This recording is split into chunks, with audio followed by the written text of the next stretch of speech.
Indian ഹിസ്റ്ററിയാണ് നമ്മൾ പഠിക്കാൻ പോകുന്നത്. 10ാം ക്ലാസ്സിലെ 4ാമത്തെ ചാപ്റ്റർ ആയിട്ടുള്ള ബ്രിട്ടീഷ് എക്സ്പ്ലോയിറ്റേഷൻ ആൻഡ് റെസിസ്റ്റൻസ്.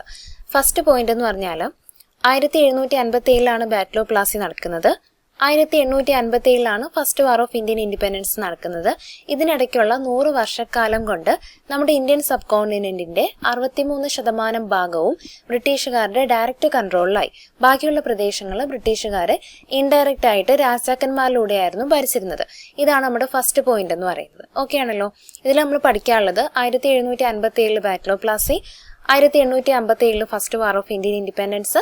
ആ ഒരു സമയം കൊണ്ട് നമ്മുടെ ഇന്ത്യൻ സബ് കോണ്ടിനെന്റിന്റെ 63% ഭാഗങ്ങളും ബ്രിട്ടീഷുകാരെ ഡയറക്റ്റ് കൺട്രോളിലാക്കി. ഓക്കെ, അടുത്ത പോയിന്റ് എന്താ വെച്ചാൽ ബ്രിട്ടീഷുകാർ അവരുടെ പോളിസീസ് ഇവിടെ ഇംപ്ലിമെന്റ് ചെയ്തപ്പോൾ അതിൽ ഏറ്റവും കൂടുതൽ ബുദ്ധിമുട്ട് അനുഭവിച്ചിട്ടുണ്ടായിരുന്ന ഫാമേഴ്സ് ആയിരുന്നു.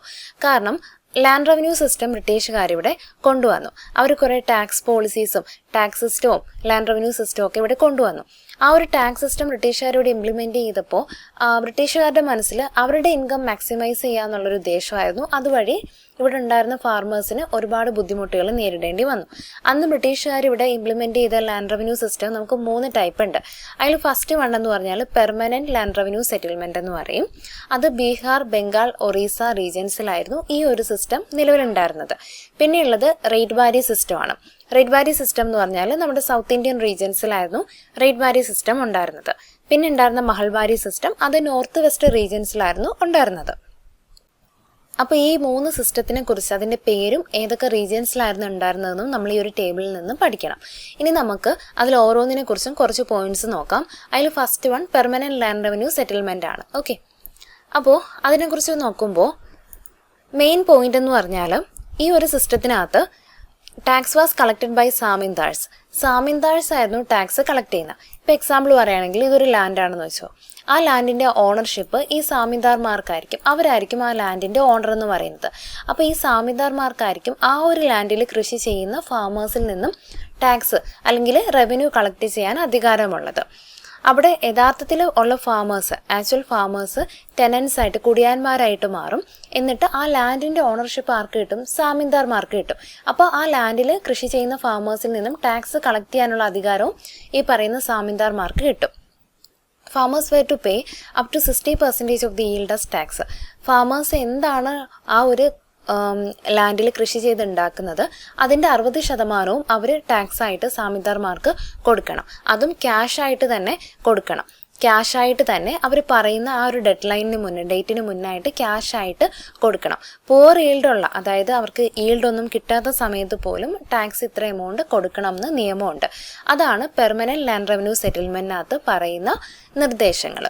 ഈ ഒരു സിസ്റ്റം കൊണ്ടുവന്നത് ലോർഡ് കോൺവാലീസ് എന്ന് പറയുന്ന ബ്രിട്ടീഷ് ഗവർണർ ജനറലാണ് ഈ ഒരു സിസ്റ്റം ഇംപ്ലിമെന്റ് ചെയ്യുന്നത്. അപ്പോൾ ഇത്രയാണ് നമ്മൾ അതിനെക്കുറിച്ച് പഠിക്കേണ്ടത്. ഇനി രണ്ടാമത്തത് റേറ്റ് വാരി സിസ്റ്റമാണ്. റേറ്റ് വാരി സിസ്റ്റം എന്ന് പറഞ്ഞാൽ നമുക്കറിയാം സൗത്ത് ഇന്ത്യയിൽ ഇൻട്രൊഡ്യൂസ് ചെയ്തൊരു സിസ്റ്റമാണ്. ഈ ഒരു സിസ്റ്റത്തിനകത്ത് land revenue was collected directly from the farmers. ഫാമേഴ്സിൻ്റെ അടുത്ത് നിന്ന് ബ്രിട്ടീഷുകാർ ഡയറക്റ്റ് ആയിട്ടാണ് ഈ ടാക്സ് കളക്ട് ചെയ്തുകൊണ്ടിരുന്നത്. ഈ ഒരു സിസ്റ്റത്തിൽ നമ്മൾ ഫാമേഴ്സിനെ റേറ്റ്സ് എന്നാണ് പറയുന്നത്. Okay, the ownership of land was vested with the farmers, excessive tax impoverished them. Furthermore, taxes were frequently increased. ഈ ഒരു സിസ്റ്റത്തിനകത്ത് സാമിന്ദാർമാരൊന്നുമില്ല. അതായത് ലാൻഡിൻ്റെ ഓണേഴ്സായിട്ട് സാമിന്ദാർമാരൊന്നുമില്ല. ഫാമേഴ്സ് തന്നെയാണ് ലാൻഡിൻ്റെ ഓണേഴ്സ്. അവരവിടെ കൃഷി ചെയ്യുന്നു. ടാക്സ് ഡയറക്റ്റ് ആയിട്ട് ബ്രിട്ടീഷുകാരെ കളക്ട് ചെയ്യുന്നു എന്നും പറഞ്ഞ് ടാക്സ് കുറവായിട്ടൊന്നുമില്ല. ടാക്സ് എമൗണ്ട് ഒത്തിരി കൂടുതൽ തന്നെയാണ്. അത് മാത്രമല്ല, അവർ ടാക്സ് എമൗണ്ട് കൂട്ടിക്കൊണ്ടേയിരിക്കും. കാലം കഴിയുന്തോറും ഒരു ടാക്സ് എമൗണ്ട് ഒത്തിരി കൂട്ടിക്കൊണ്ടേ ഇരിക്കും. അതാണ് റേറ്റ് വാരി സിസ്റ്റം. ഇനി ലാസ്റ്റ് ഏതാണ്? മഹൾവാരി സിസ്റ്റമാണ്. മഹൾവാരി സിസ്റ്റത്തിനകത്ത് the village headman was assigned the responsibility to collect tax. ഒരു വില്ലേജിൻ്റെ ഈ ഒരു സിസ്റ്റത്തിൽ നമ്മൾ വില്ലേജിനെ മഹൾ എന്നാണ് പറയുന്നത്. ഓക്കെ, ആ ഒരു വില്ലേജിൻ്റെ തലവനാണ് ആ ഒരു ടാക്സ് കളക്ട് ചെയ്യാനുള്ള റെസ്പോൺസിബിലിറ്റി. ആ ഒരു ഹോൾ വില്ലേജിന് ടാക്സ് കളക്ട് ചെയ്യുന്ന ആ ഒരു വില്ലേജ് ഹെഡ്മാൻ അല്ലെങ്കിൽ വില്ലേജ് തലവൻ എന്ന് പറയുന്ന വ്യക്തിയായിരിക്കും. അതാണ് മഹൾവാരി സിസ്റ്റം. ഓക്കെ, അപ്പോൾ ഇപ്പോൾ നമ്മൾ പഠിച്ചത്, നമ്മൾ സ്റ്റാർട്ടിങ്ങിൽ ഒരു പോയിന്റ് പഠിച്ചു. നമ്മൾ 2 ഡേറ്റ് അതിനകത്ത്, 2 ഇയർ നമ്മൾ അതിനകത്ത് പഠിച്ചു. അത് കഴിഞ്ഞിട്ട് നമ്മൾ ലാൻഡ് റവന്യൂ സിസ്റ്റത്തിനെ കുറിച്ചാണ് പഠിച്ചുകൊണ്ടിരുന്നത്. 3 ടൈപ്പ് ഉണ്ട്. ആ 3 ടൈപ്പും ഏതൊക്കെ റീജിയൻസിലായിരുന്നു ഉണ്ടായിരുന്നത്, അതിൻ്റെ പ്രത്യേകതകൾ എന്തൊക്കെയാണെന്നും നമ്മൾ പഠിച്ചു. ഓക്കെ, ഇനി നമ്മൾ അടുത്ത പോയിന്റിലേക്ക് പോവുകയാണ്. When farmers were unable to pay tax in the form of money before the deadline, they had to take loan from money lenders at a high rate of interest. ഫാമേഴ്സിന് ടാക്സ് അടയ്ക്കേണ്ടി വന്നു എന്ന് നമ്മൾ പഠിച്ചു. അപ്പം ടാക്സ് എമൗണ്ട് എന്ന് പറയുന്നത് ഒത്തിരി കൂടുതലാണ്. അപ്പോൾ അവർ പറയുന്ന ഡേറ്റിന് മുന്നായിട്ട് ടാക്സ് അടയ്ക്കാൻ ചിലപ്പോൾ പറ്റിയെന്ന് വരില്ല. അങ്ങനെ വരുമ്പോൾ ഫാമേഴ്സ് എന്ത് ചെയ്യും? പണം കടം കൊടുക്കുന്ന പലിശക്കാരിൽ നിന്നും പണം കടം വാങ്ങിക്കും. കടം വാങ്ങിച്ചു എന്ന് വെച്ചിട്ട് അവർക്ക് സമയത്ത് തിരിച്ചടയ്ക്കാൻ പറ്റുമോ? ഇല്ല. അങ്ങനെ തിരിച്ചടയ്ക്കാൻ പറ്റാതെ വരുമ്പോൾ എന്ത് ചെയ്യും? ഫാമേഴ്സിൻ്റെ ലാൻഡ് അവർ പിടിച്ചെടുത്തുകൊണ്ട് പോകും. അങ്ങനെ വന്നപ്പോൾ ഫാമേഴ്സിൻ്റെ അവസ്ഥ കുറച്ചും കൂടി കഷ്ടത്തിലായി. ഇനി അടുത്ത് നമ്മൾ പഠിക്കുന്ന കൊമേഴ്സ്യലൈസേഷൻ ഓഫ് അഗ്രികൾച്ചർ. അതായത് പണ്ട് കാലത്ത് നമ്മുടെ ഇവിടെ കൃഷി ചെയ്തുകൊണ്ടിരുന്ന ഫാമേഴ്സൊക്കെ കൃഷി ചെയ്തിട്ടുണ്ടായിരുന്നത് സ്വന്തം ആവശ്യങ്ങൾ മീറ്റ് ചെയ്യാനും അതുപോലെ തന്നെ അവരുടെ വില്ലേജിലെ ആൾക്കാർക്കുള്ള ആവശ്യങ്ങൾ മീറ്റ് ചെയ്യാനും ചെറിയ രീതിയിലായിരുന്നു ഇവിടെ കൃഷി ചെയ്തുകൊണ്ടിരുന്നത്. എന്നാൽ പിന്നീട് ബ്രിട്ടീഷുകാർ വന്ന സമയത്ത് മാർക്കറ്റിൽ ഡിമാൻഡുള്ള ക്രോപ്പുകൾ കൃഷി ചെയ്യണം എന്ന് പറഞ്ഞിട്ട് ഫാമേഴ്സിനെ അവർ നിർബന്ധിച്ചു. ഫാമേഴ്സ് പണ്ട് ഫുഡ് ക്രോപ്സ് മാത്രം, അരി അങ്ങനെയുള്ള നമ്മളിവിടെ കഴിക്കുന്ന പച്ചക്കറി പോലുള്ള ഫുഡ് ക്രോപ്പുകൾ മാത്രം കൃഷി ചെയ്തുകൊണ്ടിരുന്ന ഇവരടുത്ത് പറഞ്ഞു, മാർക്കറ്റിൽ ഡിമാൻഡുള്ള ക്രോപ്പുകളെല്ലാം കൃഷി ചെയ്യണം, ഫുഡ് ക്രോപ്പുകൾ മാത്രം കൃഷി ചെയ്തിട്ട് കാര്യമില്ലാന്ന്. അപ്പോൾ അങ്ങനെ വന്നൊരു മാറ്റത്തിനാണ് നമ്മൾ അഗ്രികൾച്ചറിൻ്റെ കൊമേഴ്സ്യലൈസേഷൻ എന്ന് പറയുന്നത്. നമുക്കറിയാം ഫാമേഴ്സിന് ആ സമയത്ത് വലിയ എമൗണ്ട് ആയിരുന്നു ടാക്സ് ആയിട്ട് കൊടുക്കേണ്ടി വന്നത്. അപ്പോൾ അത്രയും വലിയ എമൗണ്ട് ടാക്സ് ആയിട്ട് കൊടുക്കാൻ വേണ്ടി ഫുഡ് ക്രോപ്പ് മാത്രം കൃഷി ചെയ്ത് വിറ്റുകൊണ്ട് അവർക്ക് പറ്റിയില്ല. അതുകൊണ്ട് അവർ എന്ത് ചെയ്തു? മാർക്കറ്റിൽ ഡിമാൻഡുള്ള ക്രോപ്പുകൾ ബ്രിട്ടീഷുകാർ പറയുന്നത് പോലെ തന്നെ കൾട്ടിവേറ്റ് ചെയ്യാനായിട്ട് തുടങ്ങി. അങ്ങനെ വന്നപ്പോൾ യൂറോപ്യൻ മാർക്കറ്റിൽ ഡിമാൻഡുള്ള ക്രോപ്പായി കൂടുതൽ ഇവിടെ കൃഷി ചെയ്യുന്നത്. കാരണം ഇവിടെ കൃഷി ചെയ്തിട്ട് യൂറോപ്പിൽ കൊണ്ടുപോയി വിൽക്കുമ്പോൾ നല്ല പൈസ കിട്ടുന്ന തരത്തിലുള്ള ക്രോപ്സ് കർഷകർ കൃഷി ചെയ്യാൻ തുടങ്ങി. അങ്ങനെ വന്നപ്പോൾ എന്ത് ചെയ്തു? നമ്മുടെ ഇന്ത്യൻ ലാൻഡ് എന്ന് പറയുന്നത് became the cultivating field of Europe. യൂറോപ്പുകാർക്ക് വേണ്ടിയിട്ടുള്ളൊരു കൃഷിയിടം എന്നായി നമ്മുടെ ഇന്ത്യൻ ലാൻഡ്സ്. ഓക്കെ, അപ്പോൾ അങ്ങനെ അഗ്രികൾച്ചർ കൊമേഴ്സ്യലൈസേഷൻ നടന്നതിൻ്റെ ഫലമായിട്ട് ഇവിടെ കൊണ്ടുവന്ന പുതിയ ക്രോപ്സിന് എക്സാമ്പിളാണ് indigo, cotton, sugar cane, tea, jute, wheat. അതൊക്കെ ആ ഒരു സമയത്ത് ഇവിടെ ഇൻട്രൊഡ്യൂസ് ചെയ്ത ക്രോപ്സ് ആയിരുന്നു. അതിൽ ഇൻഡിഗോ എന്ന് പറഞ്ഞാൽ ആ സമയത്ത് ബംഗാളിലും ബീഹാറിലും ആയിരുന്നു കൂടുതലായിട്ട് കൃഷി ചെയ്തിട്ടുണ്ടായിരുന്നത്.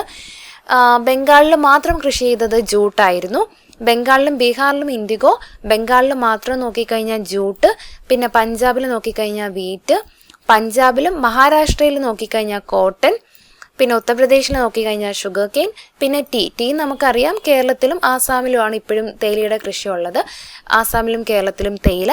അപ്പോൾ ഇങ്ങനെയായിരുന്നു ആ സമയത്ത് കൊമേഴ്സ്യൽ ക്രോപ്സിൻ്റെ കൃഷി നടന്നിട്ടുണ്ടായിരുന്നത്. ഇനി നമ്മൾ അതുമായിട്ട് ബന്ധപ്പെട്ട ഒരു കലാപത്തെക്കുറിച്ചാണ് പഠിക്കാൻ പോകുന്നത്, ഇൻഡിഗോ കലാപം. അതായത് 18-ാം നൂറ്റാണ്ടിൽ ഇനി നമ്മൾ അതുമായിട്ട് ബന്ധപ്പെട്ട ഒരു കലാപമാണ് പഠിക്കാൻ പോകുന്നത്, ഇൻഡിഗോ കലാപം. 18-ാം നൂറ്റാണ്ടിൽ ഇംഗ്ലണ്ടിൽ ഇൻഡസ്ട്രിയൽ റെവല്യൂഷൻ നടന്നു. അതിൻ്റെ ഫലമായിട്ട് അവിടെ ടെക്സ്റ്റൈൽസിൻ്റെ തുണിത്തരങ്ങളുടെ ഡിമാൻഡ് ഒത്തിരി കൂടി. അങ്ങനെ കൂടി വന്നപ്പോൾ ഈ പറയുന്ന തുണികളൊക്കെ കളർ കൊടുക്കാൻ വേണ്ടിയിട്ട് അന്ന് ആർട്ടിഫിഷ്യൽ കളേഴ്സ് ഒന്നുമില്ല. അന്ന് ഇൻഡിഗോ ആയിരുന്നു ഈ പറയുന്ന കളർ കൊടുക്കാൻ വേണ്ടി യൂസ് ചെയ്തിട്ടുണ്ടായിരുന്നത്. അപ്പോൾ ബ്രിട്ടീഷുകാർ എന്ത് ചെയ്തു? സ്വാഭാവികമായിട്ടും ഇൻഡിഗോയുടെ ഡിമാൻഡ് അവിടെ കൂടിയതുകൊണ്ട് തന്നെ നമ്മുടെ ഇന്ത്യയിൽ ഇൻഡിഗോ കൃഷി ചെയ്യാനായിട്ട് ഫാമേഴ്സിനെ നിർബന്ധിച്ചു. അവർ ഇൻഡിഗോ കൃഷി ചെയ്യുന്ന ഫാമേഴ്സിന് ഒരു നല്ല എമൗണ്ട് അഡ്വാൻസ് ആയിട്ട് കൊടുക്കാൻ വരെ ബ്രിട്ടീഷുകാർ തയ്യാറായി. അങ്ങനെ വന്നപ്പോൾ എന്ത് ചെയ്തു? ഒന്നാമത് ടാക്സ് റേറ്റ് കാരണം ബുദ്ധിമുട്ടിയിരിക്കുന്ന ഇന്ത്യൻസ് ഇൻഡിഗോ കൃഷി ചെയ്യാനായിട്ട് തുടങ്ങി, കുറച്ച് ലാഭം കിട്ടാൻ വേണ്ടി. എന്നാൽ പതിവ് പോലെ തന്നെ ഹാർവസ്റ്റിങ്ങിൻ്റെ സമയമായപ്പോൾ ഫാമേഴ്സിന് അധികം ലാഭമൊന്നും കിട്ടിയില്ല. ഉള്ള പൈസയും ലാഭവും എല്ലാം ആര് തന്നെ കൊണ്ടുപോയി? ബ്രിട്ടീഷുകാർ തന്നെ കൊണ്ടുപോയി. പിന്നീട് ആർട്ടിഫിഷ്യൽ കളേഴ്സ് ഇൻട്രൊഡ്യൂസ് ചെയ്തു. പണ്ട് കാലങ്ങളിൽ നമുക്ക് ഇൻഡിഗോ മാത്രമേ ഉണ്ടായിരുന്നുള്ളൂ. പിന്നീടാണ് ഈ പറയുന്ന ആർട്ടിഫിഷ്യൽ കളേഴ്സൊക്കെ വന്നത്. ഈ ആർട്ടിഫിഷ്യൽ കളേഴ്സ് വന്നപ്പോൾ ഇൻഡിഗോയുടെ ഡിമാൻഡ് കുറഞ്ഞു. അങ്ങനെ വന്നപ്പോൾ ഇൻഡിഗോ കൃഷി ചെയ്യാനായിട്ട് തങ്ങളുടെ ലാൻഡ് മാറ്റിവെച്ച ഫാമേഴ്സിൻ്റെ അവസ്ഥ പിന്നെയും കഷ്ടകാലത്തിലായി. കാരണം ഇൻഡിഗോ കൃഷി ചെയ്യാനായിട്ട് അവരുടെ ലാൻഡിൻ്റെ ഏറ്റവും ഫലഭൂയിഷ്ഠമായ പ്രദേശം തന്നെ യൂസ് ചെയ്യണമെന്നും ഫാമേഴ്സ് അവരോട് പറഞ്ഞിട്ടുണ്ടായിരുന്നു. അതാണ് ഈ ഒരു ഇൻഡിഗോ റിവോൾട്ടിൻ്റെ സ്റ്റാർട്ടിങ് എന്ന് പറയുന്നത്, അല്ലെങ്കിൽ ഇൻഡിഗോ റിവോൾട്ടിൻ്റെ കാരണം എന്ന് പറയുന്നത്. ഇനി 1859 നമ്മൾ 1857 first war of Indian independence പഠിച്ചത്. അതിന് 2 വർഷത്തിന് ശേഷം 1859 ഇൻഡിഗോ റിവോൾട്ട് നടക്കുന്നത്. ബംഗാളിലുള്ള ഫാമേഴ്സ് എന്ത് ചെയ്തു? അവരെല്ലാവരും കൂടി ഒത്തുകൂടിയിട്ട് അവർ ഡിക്ലെയർ ചെയ്തു, ഞങ്ങൾ ഇനി ഇൻഡിഗോ കൾട്ടിവേറ്റ് ചെയ്യുന്നില്ല. അവരെന്ത് ചെയ്തു? എന്നിട്ട് ഇൻഡിഗോ പ്രോസസ്സ് ചെയ്യുന്ന ഫാക്ടറീസ് ഉണ്ടല്ലോ, ആ ഫാക്ടറീസിലോട്ട് പോയിട്ട് ആ ഫാക്ടറീസിനെ ഇവർ ആക്രമിച്ചു. ആ ഒരു കലാപത്തിൽ ഒത്തിരി സ്ത്രീകളും പങ്കെടുത്തിരുന്നു. ബ്രിട്ടീഷുകാരെ സപ്പോർട്ട് ചെയ്യുന്നവരെയും അതുപോലെ തന്നെ ബ്രിട്ടീഷുകാർക്ക് വേണ്ടി വർക്ക് ചെയ്യുന്നവരുടെ എതിരെയും ഒക്കെ ഈ കലാപക്കാർ സമരം നടത്തി. ഈ ഒരു കലാപത്തെ പറ്റി അറിഞ്ഞ് കൽക്കട്ടയിൽ നിന്നുള്ള വിദ്യാസമ്പന്നരായ ആൾക്കാരും ഈ ഒരു കലാപത്തിൽ പങ്കുചേർന്നു. ഈ ഒരു കലാപത്തിന് ഗവൺമെന്റിൽ വളരെ വലിയൊരു സ്വാധീനം ചെലുത്താൻ സാധിച്ചു. അതുകൊണ്ട് തന്നെ ഗവൺമെന്റ് എന്ത് ചെയ്തു, ഇൻഡിഗോ ഫാമേഴ്സിന്റെ പ്രശ്നങ്ങളെ പറ്റി അന്വേഷിക്കാൻ വേണ്ടി ഒരു കമ്മീഷനെ ഏർപ്പാടാക്കി. ആ കമ്മീഷൻ കണ്ടുപിടിച്ച കാര്യം എന്തെന്ന് വെച്ചാൽ ഇൻഡിഗോ ഫാമിംഗ് അൺഎക്കണോമിക് ആണ്, ലാഭകരമായ ഒന്നല്ല. അതുകൊണ്ട് തന്നെ അത് സ്റ്റോപ്പ് ചെയ്യാനായിട്ട് ആ ഒരു കമ്മീഷൻ പറഞ്ഞു. ഓക്കെ, അപ്പോൾ ഇതാണ് ഇൻഡിഗോ റിവോൾട്ട് എന്ന് പറയുന്നത്. 1859 ഇൻഡിഗോ റിവോൾട്ട് ബംഗാളിൽ നടക്കുന്നത്. ഓക്കെ, ഇനി അടുത്തത് പെസന്റ് റിവോൾട്ട്സ് ഇൻ കേരള. കേരളത്തിലെ കർഷക കലാപങ്ങൾ. കേരളത്തിലെ എസ്പെഷ്യലി മലബാർ റീജിയൻസിൽ ഒരുപാട് കർഷക കലാപങ്ങൾ നടന്നിട്ടുണ്ട്. ഇതിൻ്റെ മെയിൻ റീസൺ എന്ന് പറഞ്ഞാൽ അന്ന് ലാൻഡിൻ്റെ ഓണേഴ്സ് ആയിട്ടുണ്ടായിരുന്ന ജന്മിമാരായിരുന്നു. ജന്മിമാരും ബ്രിട്ടീഷുകാരും കൂടി ചേർന്നിട്ട് ഫാമേഴ്സിനെ ഒരുപാട് ചൂഷണം ചെയ്തിട്ടുണ്ട്. അപ്പോൾ ഇതിനെതിരായിട്ടാണ് മലബാറിലുള്ള ഫാമേഴ്സ് എന്ത് ചെയ്തത്, ഒരുപാട് കലാപങ്ങൾക്ക് ഇറങ്ങിത്തിരിച്ചത്. ആ കലാപങ്ങളുടെ ഒരു ഭാഗമായിട്ട് അന്നത്തെ ഡിസ്ട്രിക്ട് മജിസ്ട്രേറ്റ് ആയിരുന്ന, മലബാറിൻ്റെ ഡിസ്ട്രിക്ട് മജിസ്ട്രേറ്റ് ആയിരുന്ന കനോലി എന്ന് പറയുന്ന വ്യക്തിയെ എന്ത് ചെയ്തു, കലാപക്കാർ വെസ്റ്റ് ഹിൽ എന്ന് പറയുന്ന അദ്ദേഹത്തിൻ്റെ വസതിയിൽ കയറിയിട്ട്, കാലിക്കറ്റിലുള്ള വസതിയിൽ കയറിയിട്ട് വധിച്ചു. അന്ന് മലബാറിലുള്ള കർഷകരെന്ന് പറയുന്നത് മാപ്പിളാസ് ആയിരുന്നു. Muslims in Malabar are known as Mappilas. മലബാറിലുള്ള മുസ്ലിംസിനെ മാപ്പിളാസ് എന്നായിരുന്നു പറയുന്നത്. അതുകൊണ്ടാണ് നമ്മളിതിനെ മാപ്പിള കലാപം എന്ന്, മാപ്പിള റിബല്യൻസ് എന്ന് വിളിക്കുന്നത്. 22ഓളം പെസന്റ് റിവോൾട്ടുകളാണ് ആ സമയത്ത് മലബാറിൽ നടന്നിട്ടുണ്ടായിരുന്നത്. ഈ പെസന്റ് റിവോൾട്ട് അത്യാവശ്യം സ്ട്രോങ് ആയതുകൊണ്ട് തന്നെ അതിനെ സപ്രസ് ചെയ്യാൻ വേണ്ടി, അതിനെ അടിച്ചമർത്താൻ വേണ്ടി മാത്രം ബ്രിട്ടീഷുകാർ അന്ന് മലബാറിൽ ഒരു സ്പെഷ്യൽ പോലീസ് ബറ്റാലിയൻ ഉണ്ടാക്കി. അതിൻ്റെ പേരാണ് മലബാർ സ്പെഷ്യൽ പോലീസ് അല്ലെങ്കിൽ MSP എന്ന് പറയുന്നത്. എന്തുകൊണ്ടാണ് മലബാറിൽ ഇങ്ങനെ അടിക്കടി കർഷക കലാപങ്ങൾ ഉണ്ടാവുന്നത് എന്ന് ബ്രിട്ടീഷുകാർ ആലോചിച്ചിട്ട് അതിനെപ്പറ്റി അന്വേഷിക്കാനായിട്ട് ബ്രിട്ടീഷ് ഗവൺമെൻറ് ഒരു കമ്മീഷനെ ഏർപ്പാടാക്കി. അതാണ് വില്യം ലോഗൻ കമ്മീഷൻ എന്ന് പറയുന്നത്. ആ കമ്മീഷൻ പറഞ്ഞ കാര്യം, ബ്രിട്ടീഷുകാർ അൺഫെയർ ആയിട്ട്, അതായത് ന്യായപരമായി അല്ലാത്ത ലാൻഡ് റവന്യൂ സിസ്റ്റം ഏർപ്പാടാക്കിയത് കൊണ്ടാണ് ഫാമേഴ്സ് ഇങ്ങനെ കലാപങ്ങൾക്ക് ഇറങ്ങുന്നതെന്നാണ് അന്ന് വില്യം ലോഗൻ കമ്മീഷൻ കൊടുത്ത റിപ്പോർട്ട്. ഓക്കെ, അപ്പോൾ ഇപ്പം നമ്മൾ പഠിച്ചത് മലബാറിലുള്ള കർഷക കലാപങ്ങളെ പറ്റി അല്ലെങ്കിൽ മാപ്പിള റിബല്യൻസിനെ പറ്റിയാണ് നമ്മൾ പഠിച്ചത്. ഇനി അടുത്ത് നമ്മൾ പഠിക്കാൻ പോകുന്നത് സന്താൽ റിബല്യനെ പറ്റിയാണ് നമ്മൾ പഠിക്കാൻ പോകുന്നത്. സന്താൽ റിബല്യൻ. സന്താൽസ് എന്ന് പറഞ്ഞാൽ ജാർഖണ്ഡ് റീജിയനിലുള്ള രാജ്മഹൽ ഹിൽസ്, രാജ്മഹൽ മലനിരകൾ, രാജ്മഹൽ ഹിൽസിൽ താമസിച്ചിരുന്ന ഒരു കൂട്ടം ട്രൈബൽ ഗ്രൂപ്പായിരുന്നു സന്താൽ ട്രൈബൽ ഗ്രൂപ്പ് എന്ന് പറയുന്നത്. അവർ കൃഷി ചെയ്തും കന്നുകാലി മേയിച്ചിട്ടും അതുപോലെ തന്നെ ഫോറസ്റ്റിലുള്ള സാധനങ്ങൾ കളക്ട് ചെയ്ത് കഴിച്ചിട്ടും വിറ്റിട്ടുമൊക്കെ ഒരു സമാധാനപരമായ ജീവിതം നയിച്ചുകൊണ്ടിരുന്ന ആൾക്കാരായിരുന്നു.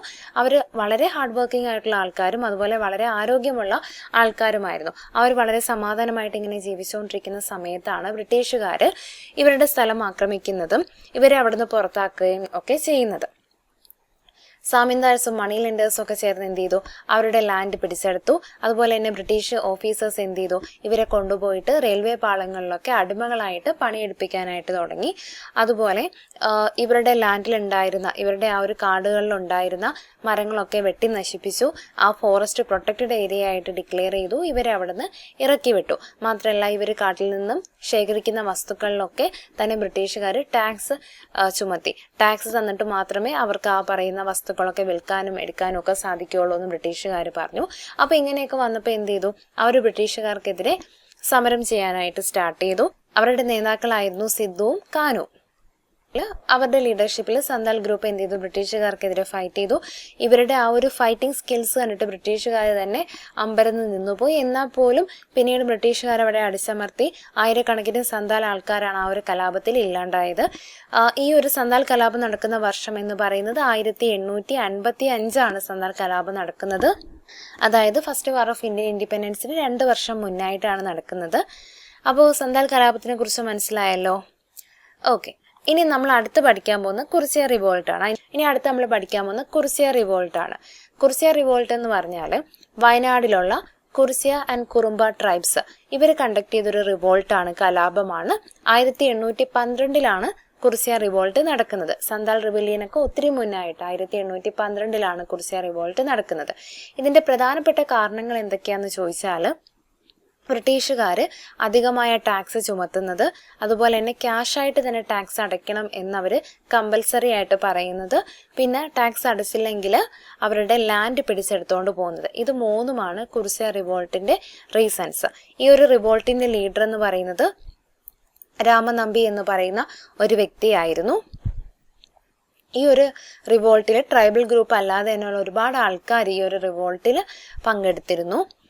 അന്നത്തെ തലശ്ശേരി സബ് കളക്ടർ ആയിരുന്ന TS ബേബർ ഈ ഒരു കലാപത്തെക്കുറിച്ച് പറഞ്ഞത് ഇങ്ങനെയാണ്: if the writers could resist 1 more month they could control the entire state. ഒരു മാസം കൂടി പിടിച്ചു നിന്നിട്ടുണ്ടായിരുന്നെങ്കിൽ അവർക്ക് ആ ഒരു എൻ്റയർ സ്റ്റേറ്റിനെ തന്നെ കൺട്രോൾ ചെയ്യാൻ പറ്റുമായിരുന്നു. അത്രയും സ്ട്രോങ് ആയിരുന്നു കുറിച്യ റിവോൾട്ട് എന്ന് പറയുന്നത്. ഓക്കെ, അതുപോലെ തന്നെ സുരേഷ് സിംഗ് എന്ന് പറഞ്ഞൊരു ചരിത്രകാരൻ ട്രൈബൽ സ്ട്രഗിൾസിനെ കുറിച്ച് പറഞ്ഞത് ഇങ്ങനെയാണ്: ബ്രിട്ടീഷുകാർക്ക് എതിരായിട്ട് നടന്നിട്ടുള്ള സമരങ്ങളിൽ ഏറ്റവും ശക്തമായ സമരം എന്ന് പറയുന്നത് ട്രൈബൽ ഗ്രൂപ്പുകളുടെ സമരമാണ് എന്നാണ് അദ്ദേഹം ഈ ഒരു സമരത്തിനെ കുറിച്ച് പറഞ്ഞിട്ടുണ്ടായിരുന്നത്.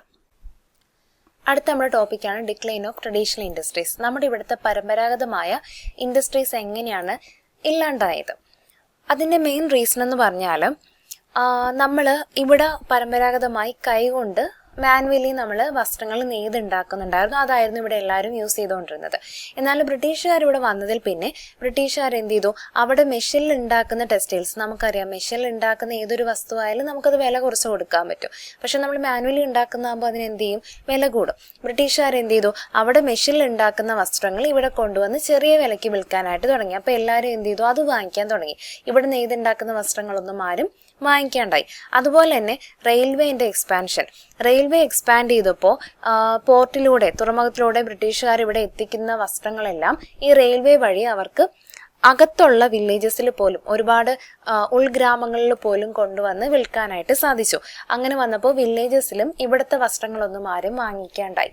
എല്ലാം ബ്രിട്ടീഷുകാർ അവിടെ നിന്ന് കൊണ്ടുവന്ന് ചെറിയ വിലയ്ക്ക് കിട്ടുന്ന മെഷീൻ മെയ്ഡ് ആയിട്ടുള്ള വസ്ത്രങ്ങൾ മാത്രം ഉപയോഗിക്കാൻ തുടങ്ങിയപ്പോൾ നമ്മുടെ ഇവിടുത്തെ പരമ്പരാഗതമായ ടെക്സ്റ്റൈൽ ഇൻഡസ്ട്രീസ് ഓൾമോസ്റ്റ് നശിക്കാനായിട്ട് സ്റ്റാർട്ട് ചെയ്തു. അങ്ങനെയാണ് ഇന്ത്യൻ ടെക്സ്റ്റൈൽസിന് ഇന്ത്യൻ മാർക്കറ്റ് നഷ്ടമാവുന്നത്.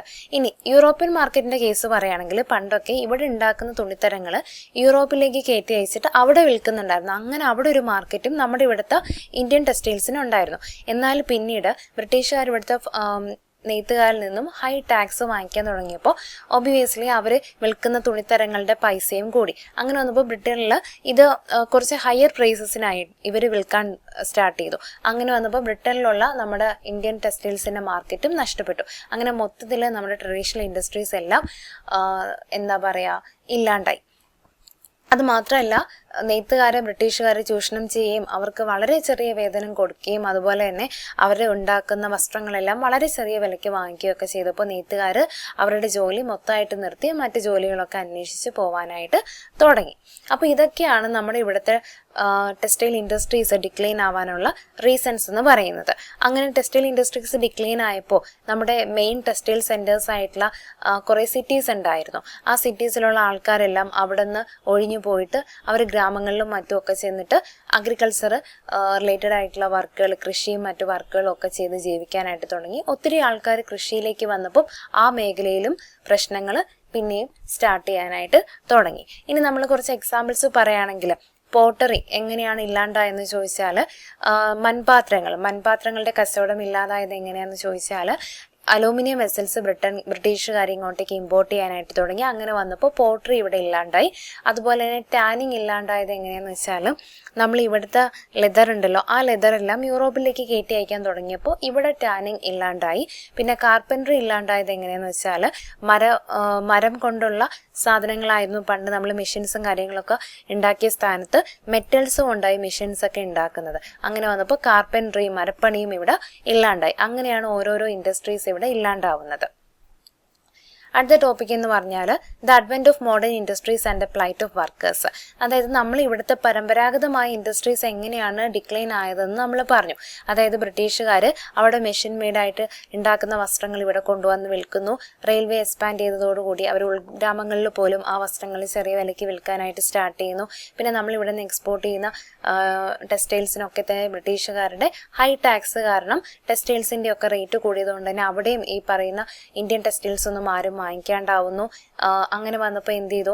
ഇവിടുത്തെ പരമ്പരാഗത തൊഴിൽ ചെയ്ത ആൾക്കാരെല്ലാം അതൊക്കെ നിർത്തിയിട്ട് മറ്റ് അഗ്രികൾച്ചർ റിലേറ്റഡ് ആയിട്ടുള്ള തൊഴിലിലേക്കെല്ലാം പോവാനായിട്ട് അവർ നിർബന്ധിതരാവുന്നു. അങ്ങനെ ഇവിടുത്തെ പരമ്പരാഗതമായ ടെക്സ്റ്റൈൽ ഇൻഡസ്ട്രീസ് എല്ലാം ഓൾമോസ്റ്റ് ഡിക്ലൈൻ ആവുന്നു. ഇനി അടുത്തതെന്ന് പറഞ്ഞാൽ advent of modern industries and the plight of workers. അതായത് ബ്രിട്ടീഷുകാർ എന്ത് ചെയ്തു? ഇവിടെ മോഡേൺ ഇൻഡസ്ട്രീസ് 19th സെഞ്ച്വറിയിൽ ഇവിടെ മോഡേൺ ഇൻഡസ്ട്രീസ് സ്റ്റാർട്ട് ചെയ്യാനായിട്ട് തുടങ്ങി. അവർ ഫസ്റ്റ് സ്റ്റാർട്ട് ചെയ്യുന്നത് പ്ലാന്റേഷൻ ഇൻഡസ്ട്രിയാണ്. പിന്നീട് അവർ ടെക്സ്റ്റൈൽ, ജൂട്ട്, സ്റ്റീൽ, പേപ്പർ, അങ്ങനെ ഒത്തിരി ഇൻഡസ്ട്രീസ് ഇവിടെ ബ്രിട്ടീഷുകാർ സ്റ്റാർട്ട് ചെയ്തു. എന്നാൽ ഈ ഇൻഡസ്ട്രീസിലെല്ലാം വർക്ക് ചെയ്യുന്ന ലേബറേഴ്സിൻ്റെ അവസ്ഥ എന്ന് പറഞ്ഞാൽ വളരെ ബുദ്ധിമുട്ടേറിയതായിരുന്നു. വർക്കിംഗ് ഹവേഴ്സ് ഒത്തിരി കൂടുതലായിരുന്നു. അവർക്ക് കൊടുക്കുന്ന വേജസ്, ശമ്പളം വളരെ കുറവായിരുന്നു. അവർക്ക് കൊടുക്കുന്ന അക്കോമഡേഷൻ എന്ന് പറഞ്ഞാലും വളരെ ദുരിതം നിറഞ്ഞ അക്കോമഡേഷൻസ് ആയിരുന്നു കൊടുത്തിട്ടുണ്ടായിരുന്നത്. അപ്പോൾ അങ്ങനെ വന്നപ്പോൾ എന്ത് ചെയ്തു, അവിടെയൊക്കെ ജോലി ചെയ്യുന്ന വർക്കേഴ്സ് ഓരോ സമരങ്ങൾ ചെയ്യാനായിട്ട് തുടങ്ങി. അതായത് ഓരോ ചെറിയ ചെറിയ സമരങ്ങൾ. അതിന് എക്സാമ്പിളാണ് ഗ്രേറ്റ് ബോംബെ ടെക്സ്റ്റൈൽ സ്ട്രൈക്കും അതുപോലെ തന്നെ കൽക്കട്ടയിൽ ഉണ്ടായിരുന്ന ജൂട്ട് മിൽ സ്ട്രൈക്കും ഒക്കെ അങ്ങനെ ഉണ്ടായ ഓരോരോ ചെറിയ ചെറിയ സമരങ്ങൾക്ക് എക്സാമ്പിളാണ്. ഈ സമരങ്ങളെല്ലാം തന്നെ ഒന്നും ഒരു ഓർഗനൈസ്ഡ് ആയിട്ടുള്ള സമരമോ അല്ലെങ്കിൽ ഒരു വലിയ ഏരിയയിൽ ആൾക്കാരെല്ലാം കൂടി ചേർന്നൊരു സമരമെന്നൊന്നും നമുക്ക് പറയാൻ പറ്റൂല. ഈ പറഞ്ഞ സമരമെല്ലാം ആ ഓരോരോ ചെറിയ റീജിയൻസിൽ ഒതുങ്ങി നിന്ന ഓർഗനൈസ്ഡ് ഒന്നും അല്ലാത്ത ചെറിയ ചെറിയ സമരങ്ങളായിരുന്നു ഇപ്പം നമ്മൾ പറഞ്ഞ സമരങ്ങളെല്ലാം. ഓക്കെ, ഇനി നമുക്ക് ഇതുമായിട്ട് ബന്ധപ്പെട്ടൊരു സ്റ്റേറ്റ്മെൻറ്റ് കണ്ടായിരുന്നു സ്റ്റാർട്ടിങ്ങിൽ. ഇത് നമുക്ക് ജസ്റ്റ് പഠിക്കണം. സ്റ്റേറ്റ്മെൻറ്റ് കാണാണ്ട് പഠിക്കേണ്ട, പക്ഷെ ജസ്റ്റ് ഇത് ആരാ പറഞ്ഞെന്നുള്ളത് നമ്മൾ അറിയണം. വില്യം ബെൻഡിക് എന്ന് പറയുന്ന വ്യക്തി പറഞ്ഞൊരു സ്റ്റേറ്റ്മെൻ്റ് ആണ്. നമുക്ക് അതിൻ്റെ മലയാളം നോക്കാം, കാരണം ഇത് കുറച്ച് വായിച്ചാൽ ബുദ്ധിമുട്ടായിരിക്കും. ഇന്ത്യയുടെ വാണിജ്യ ചരിത്രത്തിൽ ഇതുപോലൊരു ദുരിതം കാണാനില്ല. പരുത്തി നെയ്ത്തുകാരുടെ എല്ലുകൾ ഇന്ത്യൻ സമതലങ്ങളെ വെളുപ്പിക്കുന്നു. വില്യം ബെൻഡിക് പ്രഭു ഈ പറഞ്ഞ ഒരു സ്റ്റേറ്റ്മെൻ്റ് ആണിത്. അപ്പോൾ നമ്മൾ ജസ്റ്റ് ഇതൊന്ന് നോക്കി വയ്ക്കുക, ആരാണ് പറഞ്ഞതെന്നുള്ളത്. ഇത്രയും കാര്യങ്ങൾ മനസ്സിലായല്ലോ. ഇവിടുത്തെ ടെക്സ്റ്റൈൽ ഇൻഡസ്ട്രീസും നമ്മുടെ പരമ്പരാഗതമായ ഇൻഡസ്ട്രീസൊക്കെ എങ്ങനെ ഡിക്ലൈനായി, പിന്നെ ബ്രിട്ടീഷുകാർ ഇവിടെ തുടങ്ങിയ മോഡേൺ ഇൻഡസ്ട്രീസിലുള്ള വർക്കേഴ്സിൻ്റെ അവസ്ഥ, ഇത്രയും കാര്യങ്ങൾ മനസ്സിലായല്ലോ. അപ്പോൾ നമ്മൾ ലാസ്റ്റ് പറഞ്ഞ പോയിന്റ് എന്ന് പറഞ്ഞാൽ അന്ന് ഓരോ ഇൻഡസ്ട്രീസിനെതിരെ നടന്ന സ്ട്രൈക്ക് എന്ന് പറയുന്നത് വളരെ ചെറിയ റീജിയൻസിൽ ഒതുങ്ങി നിന്ന് ഓർഗനൈസ്ഡ് ഒന്നും അല്ലാത്ത കുഞ്ഞു സമരങ്ങളായിരുന്നു. എന്നാൽ ഒരു ഓർഗനൈസ്ഡ് ഫോം ഓഫ് സ്ട്രഗിൾ അല്ലെങ്കിൽ ഓർഗനൈസ്ഡ് ഒരു സമരം എന്ന് പറയുന്നത് 1857 സ്റ്റാർട്ട് ചെയ്ത first war of Indian independence ആയിരുന്നു ഒരു ഓർഗനൈസ്ഡ് ഫോം ഓഫ് സ്ട്രഗിൾ എന്ന് പറയുന്നത്. അപ്പോൾ അതെന്നാണ് സ്റ്റാർട്ട് ചെയ്യുന്നത്? 1857 May 10 first war of Indian independence start ചെയ്യുന്നത്. 1857 മെയ് 10 എവിടെ നിന്നാണ് ഇത് സ്റ്റാർട്ട് ചെയ്യുന്നതെന്ന് അറിയോ? മീററ്റ് എന്ന് പറയുന്ന സ്ഥലത്തു നിന്നാണ് ഇത് സ്റ്റാർട്ട് ചെയ്യുന്നത്. മീററ്റ് എന്ന് പറയുന്ന സ്ഥലത്ത് നിന്ന് ഇത് സ്റ്റാർട്ട് ചെയ്തിട്ട് മെയ് 11 രാവിലെ ആയപ്പോൾ ഇതെവിടെ എത്തി? ഡൽഹിയിലെത്തി. യമുന നദി ക്രോസ് ചെയ്ത് ഇത് ഡൽഹിയിലെത്തി. ഈ ഒരു സമരം സ്റ്റാർട്ട് ചെയ്യുന്നത് മീററ്റിലുള്ള ഇന്ത്യൻ സോൾജിയേഴ്സ് അല്ലെങ്കിൽ ശിപ്പായിമാരാണ് ഈ ഒരു സമരം സ്റ്റാർട്ട് ചെയ്യുന്നത്. Okay, In the previous night, they had assassinated some British officers and set fire to their office.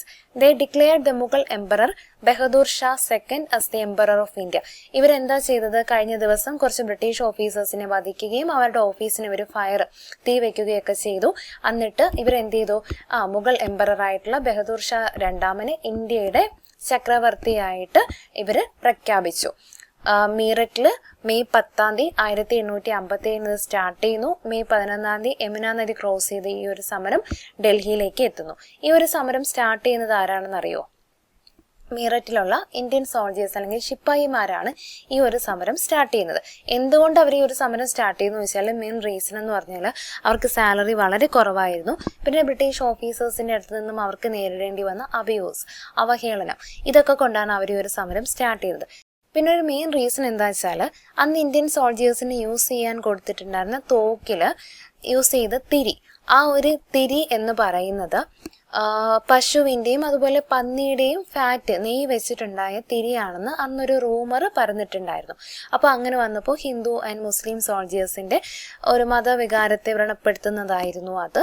അതുകൊണ്ട് തന്നെ ഈ സോൾജേഴ്സ് എന്ത് ചെയ്തു? ഈ ഒരു തോക്ക് യൂസ് ചെയ്യില്ല എന്ന് പറയും. അതുവഴി അങ്ങനെ പറഞ്ഞ ഓഫീസേഴ്സിനൊക്കെ ബ്രിട്ടീഷുകാർ എന്ത് ചെയ്തു? പണിഷ് ചെയ്യും. പറഞ്ഞ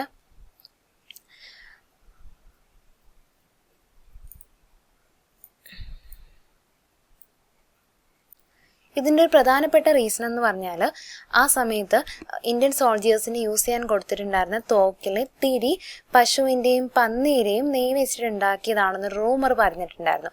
അങ്ങനെ വന്നപ്പോൾ ഹിന്ദു ആൻഡ് മുസ്ലിം സോൾജേഴ്സ് ആ ഒരു തോക്ക് യൂസ് ചെയ്യാൻ വിസമ്മതിക്കുകയും അങ്ങനെ വിസമ്മതിച്ച ആൾക്കാരെ ബ്രിട്ടീഷ് ഓഫീസേഴ്സ് എന്ത് ചെയ്തു? പണിഷ് ചെയ്യുകയും ചെയ്തു. ബംഗാളിൽ ബരക്പൂർ എന്ന് പറയുന്ന സ്ഥലത്ത് മംഗൾ പാണ്ഡെ എന്ന് പറയുന്ന സോൾജിയർ എന്ത് ചെയ്തു? ഈ ഒരു തോക്ക് യൂസ് ചെയ്യില്ല എന്ന് പറഞ്ഞിട്ട് ബ്രിട്ടീഷ് ഓഫീസറിന് അദ്ദേഹം വെടിവെച്ചു. മംഗൾ പാണ്ഡെ ദാദാബായിനെ അറസ്റ്റ് ചെയ്തിട്ട് തൂക്കിക്കൊന്നു. അപ്പോൾ അങ്ങനെയൊക്കെ വന്നപ്പോൾ എന്ത് ചെയ്തു, അവിടെ ഉണ്ടായിരുന്ന സോൾജേഴ്സ് എല്ലാവരും കൂടി ഒരു സമരത്തിന് ഇറങ്ങി. അതാണ് first war of Indian independence എന്ന് പറയുന്നത്. ആ ഒരു സമരത്തിൽ സോൾജേഴ്സ് മാത്രമായിരുന്നില്ല, രാജാക്കന്മാരും കർഷകരും അങ്ങനെ എല്ലാ ഗ്രൂപ്പ് ഓഫ് ആൾക്കാരും ആ ഒരു സമരത്തിലുണ്ടായിരുന്നു. രാജാക്കന്മാർ എന്തുകൊണ്ട് ആ ഒരു സമരം ചെയ്തു എന്ന് ചോദിച്ചാൽ അതിൻ്റെ പ്രധാനപ്പെട്ട റീസൺ ഡോക്ട്രിൻ ഓഫ് ലാപ്സ്, അതായത് ദത്തവകാശ നിരോധന നിയമം അന്ന് ബ്രിട്ടീഷുകാർ കൊണ്ടുവന്നു. അതൊരു മേജർ റീസൺ ആയിരുന്നു. അതുപോലെ തന്നെ രാജാക്കന്മാരുടെ ഭരണം പോരാന്ന് പറഞ്ഞിട്ട് ഇവരുടെ നാട്ടുരാജ്യങ്ങളെല്ലാം ബ്രിട്ടീഷുകാർ, പ്രിൻസ്ലി സ്റ്റേറ്റ്സ് എന്ന് വെച്ചാൽ നാട്ടുരാജ്യങ്ങൾ, അതെല്ലാം ബ്രിട്ടീഷുകാർ പിടിച്ചെടുക്കാനായിട്ട് തുടങ്ങി. അപ്പോൾ ഈ രണ്ട് റീസൺസ് കൊണ്ടാണ് രാജാക്കന്മാരും ബ്രിട്ടീഷുകാർക്കെതിരായിട്ടുള്ള ഈ ഒരു സമരത്തിൽ പങ്കുചേർന്നത്. ഓക്കെ, ഇവരെന്ത് ചെയ്തു, ബ്രിട്ടീഷുകാരെയും അതുപോലെ തന്നെ മണി ലെൻഡേഴ്സിനെയും ഒക്കെ അറ്റാക്ക് ചെയ്യും, അവരുടെ അക്കൗണ്ട് ബുക്സ് ഒക്കെ നശിപ്പിക്കുകയൊക്കെ ചെയ്തു. സാധാരണക്കാരായ ജനങ്ങൾ, എല്ലാ വിഭാഗത്തിൽ നിന്നുള്ള ആൾക്കാരും ഈ ഒരു സമരത്തിൽ ഉണ്ടായിരുന്നു. ഹിന്ദു മുസ്ലിം യുണൈറ്റി ആയിരുന്നു ആ ഒരു സമരത്തിൻ്റെ ഏറ്റവും പ്രധാനപ്പെട്ട ഒരു പാർട്ട്, അല്ലെങ്കിൽ ഏറ്റവും പ്രധാനപ്പെട്ട ശക്തി എന്ന് പറയുന്നത് ഹിന്ദു മുസ്ലിം ഐക്യമായിരുന്നു. ഈ ഒരു സമരക്കാർ എന്ത് ചെയ്തു, ഡൽഹി പിടിച്ചെടുത്തിട്ട് ബഹദൂർ ഷാ രണ്ടാമനെ ഇന്ത്യയുടെ ചക്രവർത്തിയായിട്ട് പ്രഖ്യാപിച്ചു. ഓക്കെ, അപ്പോൾ അന്ന് ആ ഒരു സമരം, first war of Indian independence എന്ന് പറയുന്നത് ഓരോ ഏരിയയിലും ഓരോ ലീഡേഴ്സിന്റെ കീഴിലായിരുന്നു അന്ന് ആ ഒരു സമരം നടന്നിട്ടുണ്ടായിരുന്നത്. നമുക്ക് ഓരോ റീജിയനിലും ആരുടെയൊക്കെ കീഴിലാണ് ആ സമരം നടന്നതെന്ന് നോക്കാം. അതിൽ ഡൽഹി ആരുടെ കീഴിലാണ്, ബഹദൂർ ഷാ രണ്ടാമന്റെ കീഴിൽ തന്നെയാണ്. പിന്നെ ഝാൻസി ആരുടെ കീഴിലായിരുന്നു, റാണി ലക്ഷ്മിബായിയുടെ കീഴിലായിരുന്നു ഝാൻസി വന്നിട്ടുണ്ടായിരുന്നത്. പിന്നെ ലക്നൗ പറയുകയാണെങ്കിൽ ബീഗം ഹസ്രത് മഹൽ, കാൺപൂർ പറയുകയാണെങ്കിൽ നാനാ സാഹിബും താൻദിയ തോപ്പിയും, ഫൈസാബാദ് പറയുകയാണെങ്കിൽ മൗലവി അഹമ്മദുള്ള. അപ്പോൾ ഈ ലീഡേഴ്സിൻ്റെ ഒക്കെ നേതൃത്വത്തിലായിരുന്നു ഈ ഓരോ റീജിയൻസിലും അന്ന് സമരം നടന്നിട്ടുണ്ടായിരുന്നത്. ഓക്കെ, എന്നാൽ ആ ഒരു സമരം ബ്രിട്ടീഷുകാരെ അടിച്ചമർത്തുകയും കംപ്ലീറ്റ് ആയിട്ട് അവരത് അടിച്ചമർത്തി കളഞ്ഞു. എന്നാൽ പോലും ആ ഒരു സമരം കാരണം ബ്രിട്ടീഷുകാരുടെ നയങ്ങളിലും അതുപോലെ ഭരണത്തിലുമൊക്കെ ഒത്തിരി മാറ്റങ്ങൾ വന്നു. The British parliament took over India from the British east India company. British east India കമ്പനിയിൽ നിന്നും ഇന്ത്യയുടെ ഭരണം ആരെടുത്തു, ബ്രിട്ടീഷ് പാർലമെന്റ് ഭരണം എടുത്തു. എന്നാൽ പോലും പിന്നീട് അങ്ങോട്ട് ഇന്ത്യക്കാർക്ക് ഒരു നല്ലതൊന്നും സംഭവിച്ചിട്ടുണ്ടായിരുന്നില്ല. ബ്രിട്ടീഷുകാരുടെ സാമ്പത്തിക ചൂഷണം പിന്നീട് അങ്ങോട്ട് കൂടിയിട്ടേ ഉള്ളൂ 1857 ശേഷം. അത് ഇവിടെ ഉണ്ടായിരുന്ന പട്ടിണി മരണങ്ങളിൽ നിന്നും ഒക്കെ തന്നെ നമുക്ക് മനസ്സിലാവുന്ന കാര്യമാണ്. പിന്നീട് അങ്ങോട്ട് അവരുടെ എക്കണോമിക് എക്സ്പ്ലോയിറ്റേഷൻ കൂടിയിട്ടേ ഉള്ളൂ.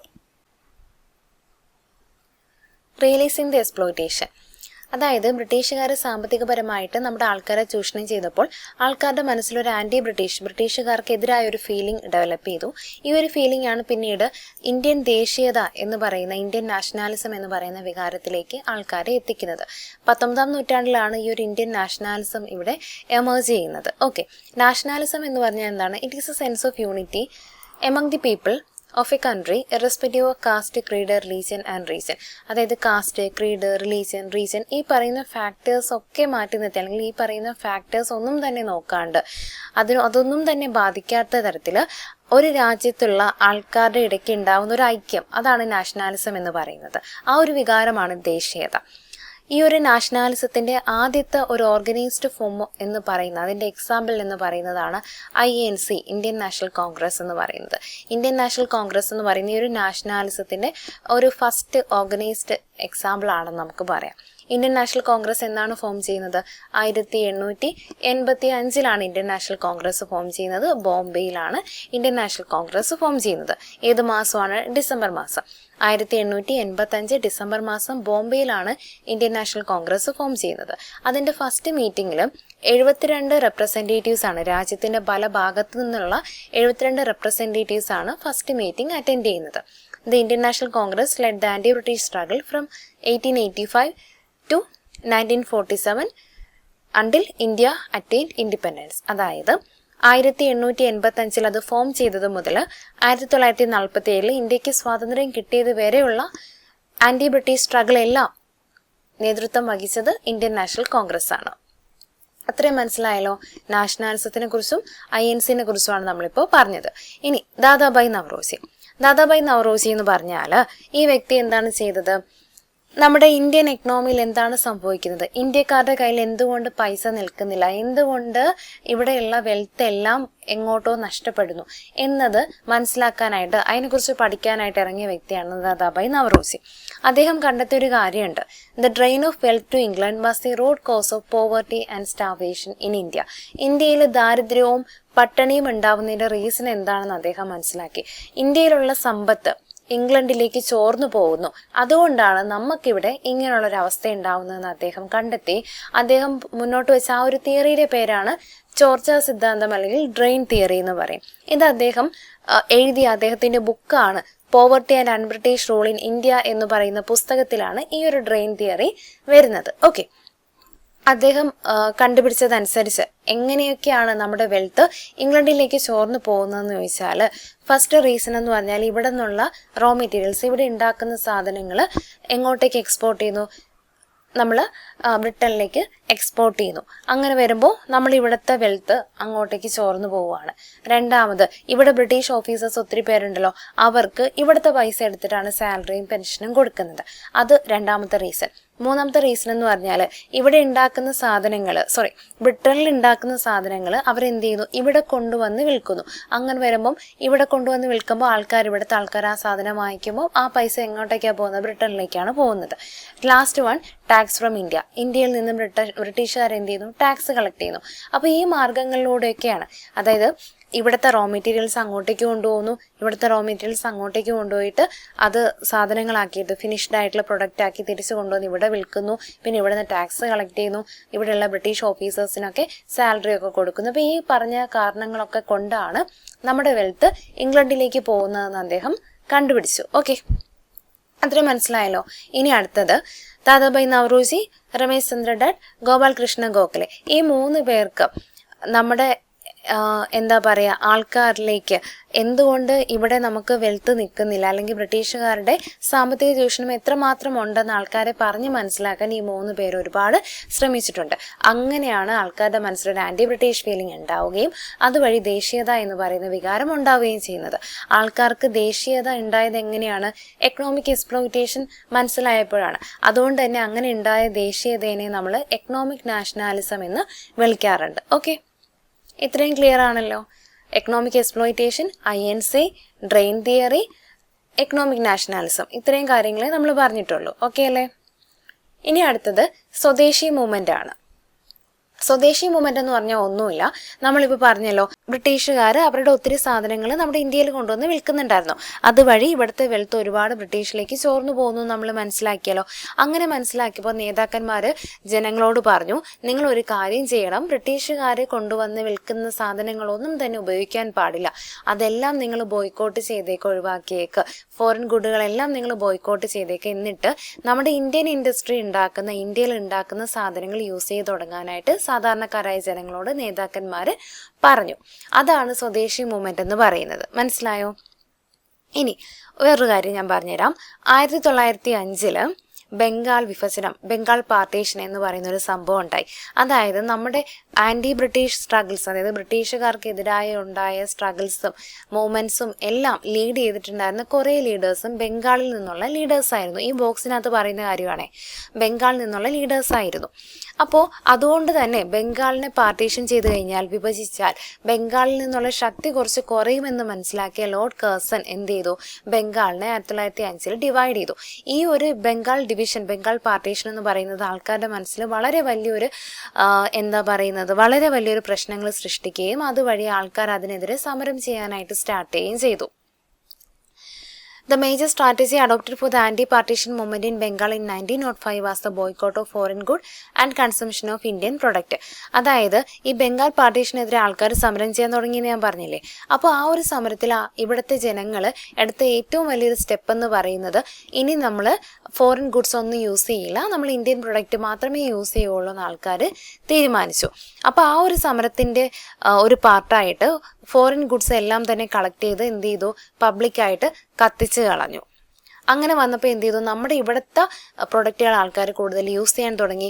അങ്ങനെ വന്നപ്പോൾ നമ്മുടെ ഇന്ത്യൻ ഇൻഡസ്ട്രി ഒന്നും കൂടി ഉണരാൻ തുടങ്ങി.